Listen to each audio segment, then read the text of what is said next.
Hi viewers, ఈరోజు మినప్పిండితో అప్పడాలు ఎలా తయారు చేయాలో మనం ఈ వీడియోలో చూద్దాం. ముందుగా కిలో మినపగుళ్ళు మిషన్లో పట్టించుకోవాలి. పిండిలాగా మెత్తగా పట్టించుకోవాలి ఇలాగా. ఇప్పుడు పిండి ఎలా ప్రిపేర్ చేయాలో మనం ఇప్పుడు చూద్దాము. ఇందులో సరిపడినంత సాల్ట్ వేసుకోవాలి. జీలకర్ర కూడా కొంచెం వేసుకోవాలి. ఇందులో కొంచెం సోడా ఉప్పు కూడా వేసుకుందాము. మొత్తం పిండి మొత్తం ఇలా కలుపుకోవాలి.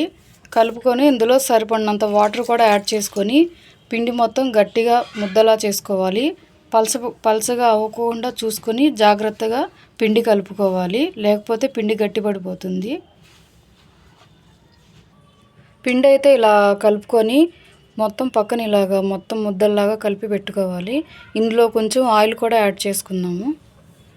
ఆయిల్ కూడా యాడ్ చేసుకొని బాగా పిండి మొత్తం కలిపేసుకోవాలి. ఆయిల్ కూడా మొత్తం యాడ్ అయ్యే వరకు.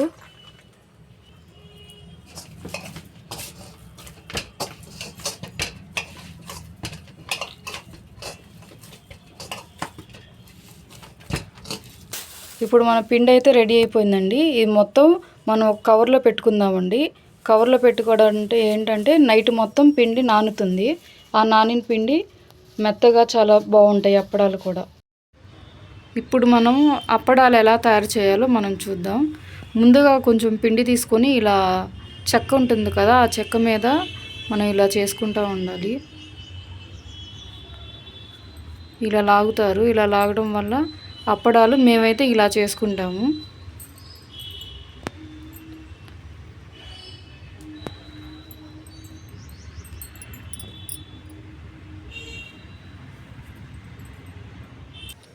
చెక్క మీద లాగినవి ఇలా తీసి ఇలా అట్టల మీద వేసుకోవాలి.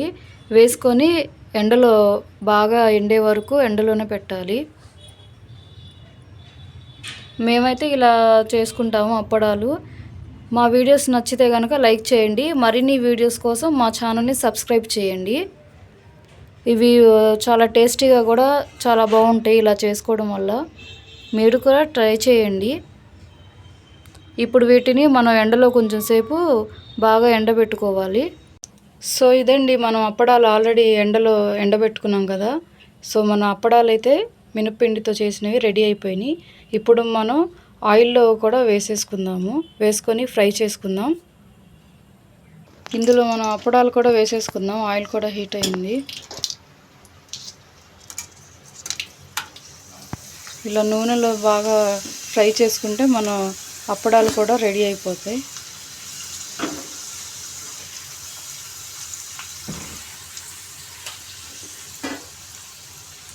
సో అప్పడాలు అయితే ఫ్రై అయిపోయినాయండి. ఈ అప్పడాలు మనం పప్పుచారు, పులుసు, మిరియాల చారు ఇలాంటి కర్రీస్లోకి అయితే చాలా బాగుంటాయి. మీరు కూడా ట్రై చేయండి. మా వీడియోస్ నచ్చితే కనుక లైక్ చేయండి. మరిన్ని వీడియోస్ కోసం మా ఛానల్ని సబ్స్క్రైబ్ చేయండి.